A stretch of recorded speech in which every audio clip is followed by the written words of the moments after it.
Bonsoir à tous, bienvenue dans votre émission La Réunion Lila. On espère que vous êtes en bonne santé, que vous prenez les précautions contre le virus et que on espère aussi que ça s'arrêtera à un moment donné. Nous, on va parler des vacances, puisque c'est les vacances. On va voir un petit peu comment, à notre époque, on allait en vacances là où on pouvait. C'est dans Causement Réunionnais.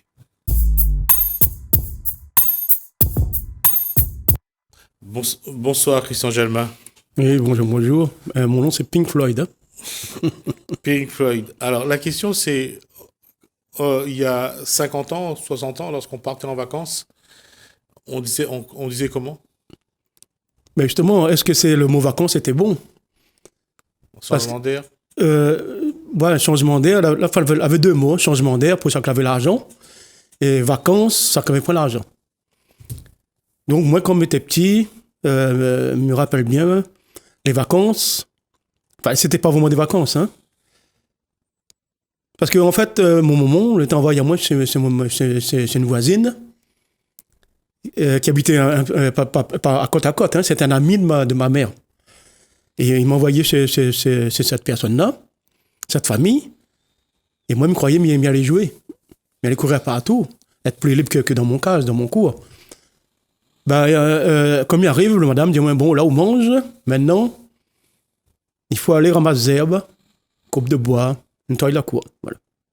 C'est ça. Dire que ce que vous faisiez chez vous allez faire chez soit un tata, soit chez la mémé, soit chez une voisine. Voilà. En fait, le vacances, il était un moment de partage. C'est-à-dire, on était libre, mais on n'était pas libre dans la liberté même. On n'allait pas partout courir, on n'allait pas visiter l'île, on n'est pas baigné à Saint-Gilles. Faut savoir qu'à l'époque, Saint-Gilles était presque interdit aux Réunionnais. On va dire juste qu'il y a une réalité, c'est que on allait en vacances, mais en fait, on changeait juste d'endroit parce qu'on faisait les mêmes choses. On s'occupait de la cour, on s'occupait des animaux, on s'occupait toujours à travailler, rôde de bois, rôde de l'eau, rôde de la paille, Et ça parce qu'en fait, quand c'était pas les vacances, ces personnes-là n'avaient pas le temps de nettoyer la cour. Donc ils laissaient. Mais parce qu'en fait, ils connaissaient que dans le temps de vacances, quelqu'un va venir. Ouais. Mais moi, je pensais que aller jouer. Parce que pour moi, le mot vacances les liait à jouer. Oui, jouer s'il avait un enfant de haut âge, t'étais là. Parce que si vous êtes tout seul dans la cour, on jouait pas tout seul. Hein. Voilà. Donc moi, comme il arrive, dire moi aller nettoyer la cour, moi je me nettoie. Mais moi, quant à moi, je suis une semaine, 2 semaines, je nettoie la cour même. Hein. À un moment donné, un autre jour, on m'a dit, allez, moi. Je me dis non, mais ça va plus, moi. Je préfère rester là, reste vacances dans mon cas même. Et c'est comme ça après que moi j'ai découvert, en restant là, dans d'autres vacances, il y avait quelque chose de sorti de la Réunion, qui s'appelle Boîte Génie, cinéma Boîte Génie. Alors, c'est une boîte de lessive, hein, c'est la poudre, comme boîte Bonux, voilà, c'était une boîte on achetait la boîte, et puis on utilisait la poudre, on lavait à la main. À l'époque, à la main. On mettait le linge décrassé, non pas décrassé, on mettait le linge trempé d'abord, après il mettait sur le galet, et après il frottait. Voilà, il y avait un savon aussi, appelé le savon de Marseille. C'est un savon célèbre, hein, qui existe depuis longtemps. Ah, qui existe toujours, c'est autre forme. Ouais. Ouais. Il existe encore. Ouais. Donc, on utilisait plutôt le savon de Marseille. Mais celle-ci est arrivée en concurrence. Donc, pour se faire connaître à l'époque, là, nous sommes peut-être en 1967 environ, 67. La lessive, il a fait un gros action publicitaire. Il a dit ceux qui achètent une boîte de lessive a une place de cinéma gratuite. Donc, toute la population, ils sont partis acheter ce lessive. D'accord. À l'époque, il fallait concurrencer Bonux. Donc, c'est pour ça que la lessive a fait cette promotion-là et a donné donc une boîte de lessive achetée, une place de cinéma offerte. Voilà. Et c'est comme ça que moi, je découvre le cinéma. À travers le cinéma. Boîte Génie appelle ça. Alors, quel cinéma? C'était Rio. C'est un cinéma célèbre à Saint-Denis. Le cinéma n'existe plus aujourd'hui. Un petit peu comme Eddie Mitchell le chantait dans la dernière séance. Là, c'était sur rue Maréchal Leclerc. Oui, avant d'être cinéma, c'était un hôtel. Un hôtel où on dansait beaucoup. Et puis après, l'hôtel a fermé. Ça s'appelait l'hôtel d'Europe. Je pense que ça s'appelait Non, l'hôtel d'Europe, c'était rue... un peu plus haut. Oui, de la compagnie, je crois. Enfin, il y avait un hôtel là, Ouais. parce que moi, je rentre dedans, on était petit à l'époque, on était pas, on était voir. Et puis quand l'hôtel a fermé, eh ben, la grande salle de danse est devenue un théâtre, Ah, d'accord. enfin un cinéma. Un cinéma. Il s'appelle Cinema Rio. Et Rio, en espagnol, ça veut dire la rivière. Hein. Ouais, Donc peut-être c'est le nom de propriétaire, rivière. Parce que Rio, c'est rivière. Hein. d'accord. Et la question, c'est que bon, ce cinéma-là, c'était quand même un lieu où tous ceux qui pouvaient, allez, on va dire en créole, pouvaient échapper un peu la case, pouvaient partir, ben c'est là de aller voir un peu un film. Et comme l'a chanté, on l'a reçu sur le plateau d'ailleurs, mais essaye de retrouver son nom, film Cowboy. Il a chanté le. Peut-être le moins pas qui ça, mais là. Ouais. Enfin, mais essayez de retrouver s'il me trouve Mariazot. Mais voilà, c'était l'occasion de changer. Mais il avait quelques endroits comme ça à La Réunion. On avait une petite salle où à Saint-Suzanne, par exemple, la famille Tiaopan l'a permis aux Réunionnais de voir quelques films kung-fu, entre autres, ou films cow-boy. Et c'est vrai qu'on remercie toutes ces personnes qui ont permis à des Réunionnais de conditions modestes de pouvoir aller voir un film au cinéma. Voilà, c'est là qu'on me découvre le cinéma, mais me découvre pas le sens du cinéma. Hein. Parce qu'on voit des cow-boys tuer des Indiens, et nous, on était très contents. Hein. Oui, parce qu'on était toujours pour le cow-boy. On était pour le cow-boy, mais on savait pas, enfin plus tard, justement, le sens du cinéma, on a compris le sens, que c'était une violence réelle. Enfin, dans le passé, c'était une réalité. Et là, on a compris que le cinéma... Parce que l'Indien était le méchant, le cow-boy était le gentil. C'était beaucoup plus simple. Voilà, on nous a éduqués là-dedans. Ouais. Donc, mais quand il n'y a pas d'autre école pour te dire le contraire, ben toi, tu crois que on appelle ça le garçon. Hein. À l'époque, on appelle l'acteur principal le garçon. Ben, le garçon, lui, même tu es 20, 50 Indiens, nous, on était contents que était contents. le bien remporte sur le mal. Et pour encore aller un peu plus loin, il y avait un film cow-boy et puis il y avait aussi parfois un film kung-fu. Voilà, mais après, le film Cowboy a disparu pour une raison. Parce que dès que ça passe le film Kung Fu après, le combat est plus long. Alors que le cowboy, il trappe son pistolet, il fait pan-pan, l'homme tombe. Ouais. Quand on a vu le Kung Fu, ben, le cinéma Cowboy a disparu totalement, vite, dans la vitesse. Alors, le film Cowboy était, en fait, à l'époque, était aussi programmé sur la seule chaîne de l'époque, FR3, ou puis devenu RFO. On avait un film Cowboy à partir de 15h jusqu'à 18h. C'était tout le dimanche. Tous les dimanches après-midi. Tous les dimanches après-midi. Donc, tout le monde avait rendez-vous le dimanche après-midi pour le western jusqu'à 18h. Et c'est vrai que dans la cour de l'école, on imitait plus Bruce Lee que John Wayne ou bien... Voilà, parce que la violence est devenue plus longue. Ouais. C'est-à-dire un combat de Kung Fu, ça peut durer 5-6 minutes. Ouais. Alors que le pistolet, comme il vient de répéter, ça tue tout de suite. Donc le cowboy a disparu d'emblée là. Enfin, le Kung Fu l'a remplacé. Et c'est vrai que aussi que quand on parle de Rio autour de comme pour l'Hôtel d'Europe, pour les artistes, comme Rio pour le cinéma, et puis ce qu'a fait certains qui ont amené le cinéma à La Réunion, c'était une découverte aussi pour pour beaucoup de Réunionnais. Oui, en fait, les taxes, c'est facile. Parce que pas forcément payer, parce qu'à l'époque, on n'a pas d'argent. Hein. On payait, à l'époque, alors on va dire qu'on avait autour d'une dizaine d'années, on remonte à 40-50 ans, c'est 3 francs de l'époque, c'est-à-dire la moitié, allez, 50 centimes d'euros aujourd'hui, la place. Ouais. Mais pour nous, c'était très très cher. Ouais, ah oui, c'est énorme. Ouais. C'était très très cher. Donc on ne pouvait pas aller au cinéma. Alors, quand on vous dit que c'est très très cher, on va vous donner une référence. Vous savez, avec la pièce de 5 centimes aujourd'hui, on avait droit à un bout de pain et à quelque chose à l'intérieur, du beurre, du pâté, chocolat. Voilà, ou du chocolat. Donc, c'est pour vous montrer à quel point le coût de la vie était différent. Je ne dis pas meilleur marché, mais j'ai dit différent. À l'époque, avec 5 francs du CFA, ça veut dire 10 centimes de francs, ou aujourd'hui, ça va être, on va dire, 2 centimes d'euros. On avait droit à quelque chose. Aujourd'hui, avec 2 centimes d'euros... Un morceau de pain comme ça. Ouais. Et un sorbet et un chocolat. Ouais. avec 20 centimes d'euros d'aujourd'hui, 10 centimes d'euros. Ouais.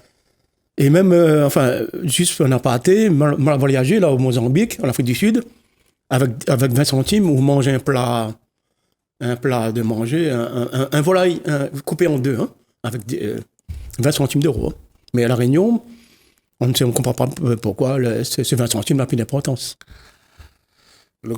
En passant à l'euro, ça a, j'allais dire, les prix ont beaucoup flambé. Les prix ont augmenté. Avant, un croissant coûtait 3 francs. Aujourd'hui, c'est 6,50 €, 6 francs 50 pour, c'est-à-dire 1 euro, 1,20 € ou voire 2 €. Ça veut dire que ce qu'on payait on payait 3 francs, on a multiplié par 4 parfois. Voilà, donc à l'époque, on n'a pas d'argent. Miro Miassi, là, peut-être un peu tard, hein, Génie, la lessive Génie. Ouais. Parce qu'il a contribué à beaucoup d'enfants à connaître des films. Au cinéma. On rentre au cinéma, sinon ça, on n'aurait pas rentré. Hein. Ouais. Et puis après, il y a d'autres vacances aussi, où maintenant, il reste à la case. Mais pareil, au lieu d'aller nettoyer la cour de mon voisin, ben, nettoyer la cour même. Mais là, t'étais pas pareil, m'avait mon temps, mon rythme. Et pendant une semaine de bois, parce qu'on brûlait le bois à l'époque. Il n'y avait pas de gaz. Enfin, chez nous, il n'y a pas de gaz. Ouais. Hein. Donc, on a ramassé du bois sur une semaine. Parce que ma mère avait peut-être pas un mois. Alors, il y avait deux choses à l'époque. Il y avait le bois qu'on brûlait pour cuire à manger, ou alors, sinon, il y avait le réchaud pétrole. Ouais, le réchaud pétrole posait un problème. Le soir, il faut le grain, parce que le grain, il tarde pour cuire. Donc, on a bon peu de monde tomber malade comme ça. Hein. C'est-à-dire respirer l'odeur du pétrole. L'odeur du pétrole, oui. Et on a bon père, le gars, malade dans les poumons. Dans le poumon. Hein. Alors, il faut se rappeler que, encore une fois, pour les réunionnais de conditions modestes aujourd'hui ou bien il y a 50 ans, c'est les mêmes choses. C'est-à-dire qu'on vit, on allait chercher le bois, on allait chercher l'eau. Il n'y avait pas la même condition de vie. Le même rythme, surtout. Le même rythme.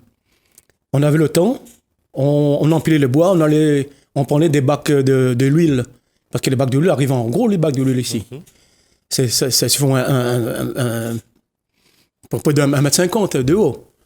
Donc, on allait aussi chercher de l'eau, on remplissait 2-3 bacs comme ça, et notre mère, ben, il avait pour 2-3 journées de linge. Et le bois, il avait pour un mois. Ouais. Et puis aussi, on allait chercher le bois sur le bord de la mer. Ouais. Sur le bord de la mer, aujourd'hui, tu passes. Il y a des associations, là, ils sont enfin une fois par an. Ils nettoient. Ils montent, ils font un peu de pub pour eux, ils nettoient. Mais à l'époque, on ne faisait pas la pub. C'était très difficile de trouver un morceau de bois sur le bord de la mer. Parce que tout le monde cherchait. Tout le monde cherchait. Et en plus, le bois à bord de la mer, qui tombe dans l'eau de sel, l'eau de la mer, avec un morceau de bois comme ça, on fait un repas. Oui, parce qu'on dirait de l'eau, quand le sel rentre dans le bois est plus dur. Et flamme moins vite. Et plus fort aussi. Et plus fort. Puisque le sel est un... J'allais dire, pas un accélérateur, mais ça donne un peu plus de moyens pour faire flamber le bois. Mais revenir sur le bois, aujourd'hui, quand on va au bord de la mer, il y a quand même beaucoup de déchets. Oui. Et ça, on ne récupère pas. Mais justement, à l'époque, quand on l'a cherché le bois, le déchet n'était pas là. Ouais, il n'y avait plus de déchets, ouais. Parce que Prysunic, le premier magasin qui va mettre le système de consommation en place, c'est Prysunic. C'est en 1978, et c'est à rue Maréchal Leclerc, également rue Maréchal Leclerc, Prysunic. Voilà, Prysunic, ça veut dire prix unique. Hein. Ouais. Ils ont collé le mot prix unique. Donc, à l'époque, sur le bord de la mer, il n'y a pas de sachet. Et nous, on était contents quand les cyclones arrivaient, ramasser tous les bois maintenant sur le bord de la mer. Ouais. Et en 2 jours, le bord de mer était propre. Alors, il y a quelque chose qu'a dit Pink Floyd, c'est qu'il n'y avait pas de sachet. À l'époque, on allait tous faire les courses avec sa tante, son soubic. Mm-hmm. Donc, c'est pour ça que là aussi, notre société a évolué. Aujourd'hui, quand on va faire les courses, on n'amène rien. Quand on va sur le marché forain, on n'amène rien. On prend les sachets. Et c'est comme ça qu'on pollue. C'est malheureusement de la négligence de notre part. Nous polluons la nature. Voilà. Et puis après aussi, après avoir ramassé les bois sur la mer, on jouait au jeu loto. C'est quoi le petit loto? Donc notre mère achetait des boîtes de sardines. Ah oui. Les tubes de sardines Robert, ils existent encore aujourd'hui. Ouais. On perçait les deux côtés, les quatre côtés. On et mettait puis, quatre roues en capsule. on mettait un petit, ils appellent ça bois bichette pour les sorber, Ouais. et capsule coca dessus, et puis avec un fil, on tirait. Ouais. Et on était content. Oui, on avait On une était petite très, voiture. très contents. Ouais. Et puis, une des bêtises, j'ai une des bêtises parce que je sais ce que c'est lorsqu'on faisait une espèce de trottinette à 4 roues et on montait tous dessus, et puis on descendait les pentes. Je suis tombé une, deux fois dessus et je peux assurer qu'au niveau des genoux, ça fait quelque chose. Voilà, donc ça veut dire, nous étions manuels aussi, manuels. Il y avait le travail de fonction dans la maison, dans la cour. Il y avait aussi le manuel de la construction. On construisait nos jouets par nous-mêmes. Et un toupie, comment on faisait un toupie? Avec un grain laitier. Ouais. On mange le laitier, on casse le grain comme ça, on coupe au milieu. met un bois d'allumettes. un bois d'allumettes, et puis on tourne comme ça. Et on inventait nos jeux. Et pareil, ne serait-ce qu'au niveau des jeux, hein, on inventait on jouait encore à la marelle, enfin les filles jouaient à la marelle, les garçons jouaient au couru. le couru, il faut savoir que c'est un mot maoré, hein. C'est-à-dire le couru, ça veut dire attrape-moi même, hein, attrape-moi. Les filles jouaient aussi aux élastiques, les garçons jouaient aux billes. Ouais, et jeux canettes, hein. Il y a beaucoup de jeux de contact. Ouais. Aujourd'hui, ces jeux de contact ont disparu. Bah, la croche, c'était dans les années 60, lorsqu'il y avait encore la croche à La Réunion, la croche était un peu une lutte, une forme de lutte réunionnaise, comme le copaïra est un moyen, comme le moringue à La Réunion ou le copaïra au Brésil, c'est un moyen aussi de se battre, de s'affronter. La croche, il n'y avait pas de coup. On essayait d'immobiliser la personne. Et ça, c'est quelque chose qu'on essaye de remettre au goût du jour et de montrer pour transmettre un petit peu ce patrimoine aux Réunionnais. Et puis après, dans ces vacances-là aussi, les histoires, on faisait des cabars. Mais sauf on ne savait pas le mot, cabari. Ouais. On ne savait pas. Donc, dans la cour, souvent, il y a toujours un qui nous appelle, qui nous réunit. Nous, en l'occurrence, là, notre ami s'appelle Moïse. Il est encore vivant, hein. C'est un Dallon. Il s'appelle Moïse, un nom prédestiné, on va dire. Prédestiné, parce que c'est lui qui va me donner le goût de l'imaginaire. Ah, d'accord. Avant que m'y entende le Pink Floyd me devient ce que m'il est aujourd'hui. Donc, il nous réunit. Enfin, tout le monde, et puis chacun, lui, il fait s'asseoir en rond, et puis il dit, il anime comme un animateur, hein. Il n'est pas animateur, hein. Mais il a ça en lui. Alors il dit, toi, le premier, tu commences une histoire. Et toi, tu fais la suite, ouais. toi, tu fais la suite, tu fais la suite. D'accord. Et lui, il va faire le maître de cabas, et il lui donne l'histoire. Et là, par exemple, on raconte, le film qu'on est parti voir, le dimanche. Ouais. Mais dans le film, l'Indien meurt. Mais nous, on va raconter que l'Indien n'est pas mort. D'accord. Donc, on continue. Et quand l'autre a fini de raconter un parti, l'autre continue l'histoire de cet Indien-là. Donc, c'est comme ça que moi, m'y apprendre à mon esprit à développer l'imaginaire et à aimer l'imaginaire. Parce qu'en fait, quand on racontait ces histoires, on n'était plus dans un bidonville, on n'était plus sans argent, ouais. On s'évadait. On s'évadait. Et puis, dans cette évasion, il y avait une autre réalité. Et cette réalité nous aidait à vivre. D'accord.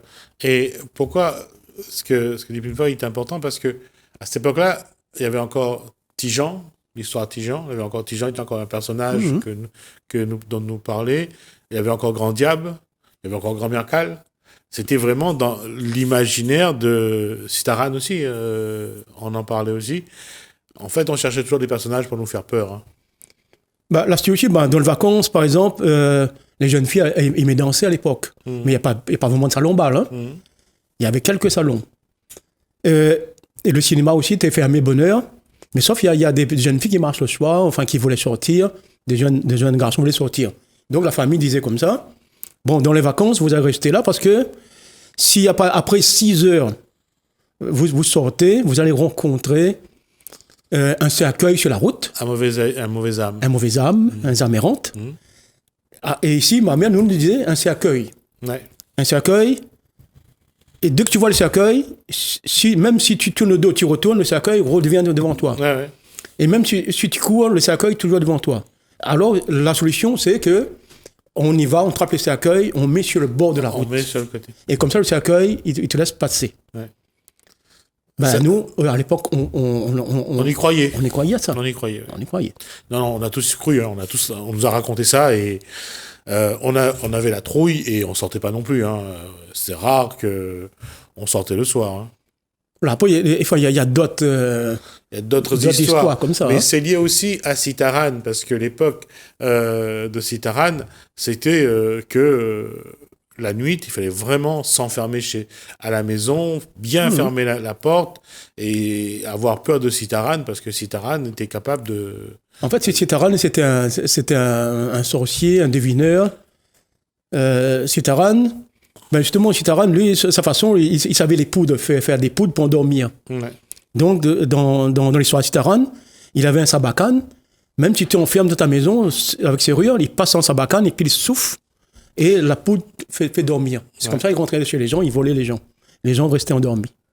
Mais dans l'histoire même de Citaran, on n'a pas vu s'il avait tué quelqu'un ou pas. On n'a jamais dit qu'il avait tué, qu'il volait, c'était une chose, mais malgré tout, il a été condamné à mort, il a été exécuté. Pas tous, deux, trois sont... Non, Fontaine n'a pas été. Voilà, enfin, c'est le grand chef. Ouais, Fontaine et l'autre, j'ai oublié son nom. Ils étaient 3, il y a que Citaran qui a été exécuté. Donc voilà. En 1911. Hein. Donc, c'est pour montrer à quel point l'histoire de la Réunion est riche.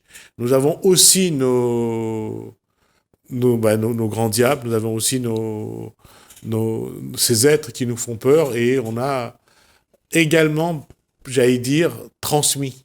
Parce que c'est ça, la question, c'est la transmission. La transmission, justement. Mais il y a une autre transmission qui est arrivée, c'est le progrès. Maintenant, après, les jouets vont débarquer en masse. Et aujourd'hui, enfin, moi, je ne parle pas, je ne parle rien, mais il fait comprendre que à l'époque, moi, avec un boîte de sardines, on était content. Un boîte de sardines avec 2 €, 4 € de capsules. Aujourd'hui, un marmaille, et ça, il me dit, peut-être retrape un boîte, construit un petit loto avec sardines, parce qu'aujourd'hui, il a des centaines de jouets devant lui, et il pleure encore. Et il ne sait pas quoi faire. Et il pleure encore, il redemande d'autres. Ouais, parce qu'il ne sait pas s'amuser. Ouais. Merci, en tout cas, Pink Floyd, pour ce retour sur des... Encore une fois, on ne souhaite pas que les gens reviennent au passé. C'est juste pour montrer qu'on avait la valeur des choses. Et ce que vient de dire Pink Floyd par rapport à l'enfant qui a beaucoup de jouets dans sa chambre et qui s'ennuie et qui ne sait pas quoi faire, ça, c'est cette question-là. Aujourd'hui, la vie nous donne beaucoup de choses. Mais malgré tout, on n'est pas heureux. On ne sait pas s'amuser. Et ça, c'est quelque chose que nous devons essayer de comprendre. Oui. Juste parce que les jouets racontent une histoire.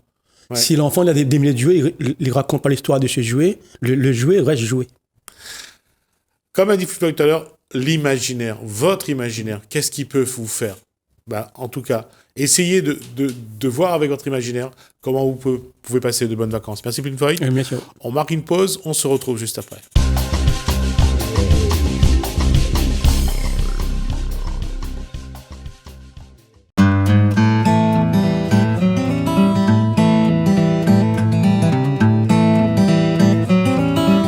En quoi consiste ce métier ?